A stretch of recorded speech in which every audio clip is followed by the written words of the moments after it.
रूपी अध्याय 3 का इस पिछले वीडियो में हमने इस पूरे चैप्टर का आपको VVI इम्पोर्टेंट ऑब्जेक्टिव मैंने बताया था, और इस वीडियो में मैं आपको अभ्यास प्रश्न के साथ आपको ऑब्जेक्टिव और उसका सब्जेक्टिव दोनों हल करने वाले हैं। तो आप हमारे वीडियो को अंत तक जरूर देखिए। अगर आपको अच्छा लगे तो लाइक, सब्सक्राइब और शेयर जरूर करें। थैंक यू दोस्तों।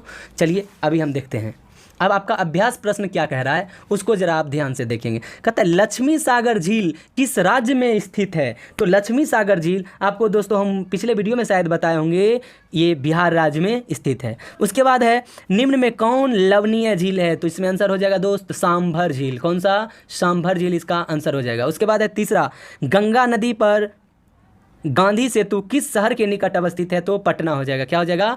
पटना हो जाएगा। उसके बाद आप देखेंगे पांचवा, कौन सी नदी भ्रंश घाटी से होकर बहती है। तो कौन सी नदी भ्रंश घाटी से होकर बहती है। तो इसमें दोस्तों हो जाएगा आपको, तो इसका आंसर हो जाएगा दोस्तों तापी नदी। उसके बाद है छठा प्रश्न क्या कर रहा है दोस्तों, आप जरा ध्यान से देखेंगे। छठा प्रश्न आपका कर रहा है कौन सी नदी प्रायद्वीपीय भारत की सबसे लंबी नदी है। तो इसका आंसर हो जाएगा गोदावरी। कौन सा हो जाएगा? गोदावरी। उसके बाद आपका अगला प्रश्न है सातवां, सिंधु जल समझौता कब हुआ था। तो 1960 ईस्वी में हुआ था। अब अगला ऑब्जेक्टिव है दोस्तों, सांगपो किस नदी का उपनाम है। तो हो जाएगा आपको ब्रह्मपुत्र नदी का।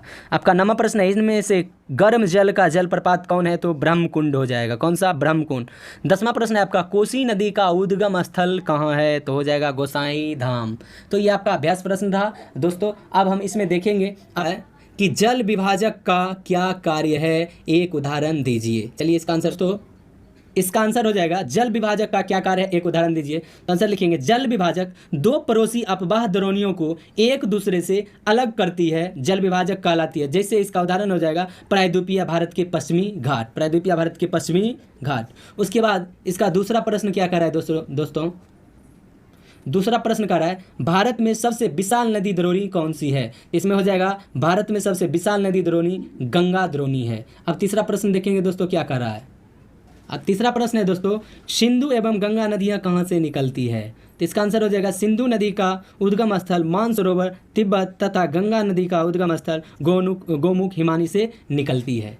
आपका चौथा प्रश्न क्या कर रहा है, गंगा की दो प्रारंभिक धाराओं के नाम लिखिए, ये कहां पर एक दूसरे से मिलकर गंगा नदी का निर्माण करती है। इसका आंसर हो जाएगा भागीरथी तथा अलकनंदा, ये दोनों उत्तराखंड के देवप्रयाग में मिलती है और गंगा नदी का निर्माण करती है। उसके बाद है आपका पांचवा प्रश्न क्या कर रहा है दोस्तों, इसको जरा आप ध्यान से देखेंगे कि लंबी धारा होने के बावजूद तिब्बत के क्षेत्रों में ब्रह्मपुत्र में कम गाद सिल्ट क्यों है। इसका आंसर हो जाएगा तिब्बत के क्षेत्र में ब्रह्मपुत्र में कम पानी मिलता है क्योंकि तिब्बत एक शीत एवं शुष्क क्षेत्र है, अतः इस नदी में गाद या सिल्ट की मात्रा कम है।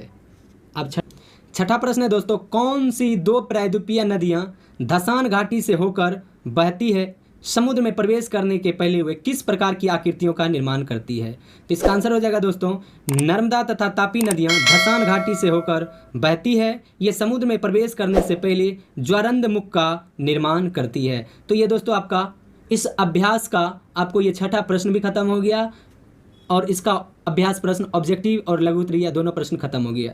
फिर हम अगले वीडियो में देखते हैं अगले चैप्टर के बारे में। Thank you. अगर अच्छा लगे तो आप लाइक, सब्सक्राइब और शेयर जरूर करें।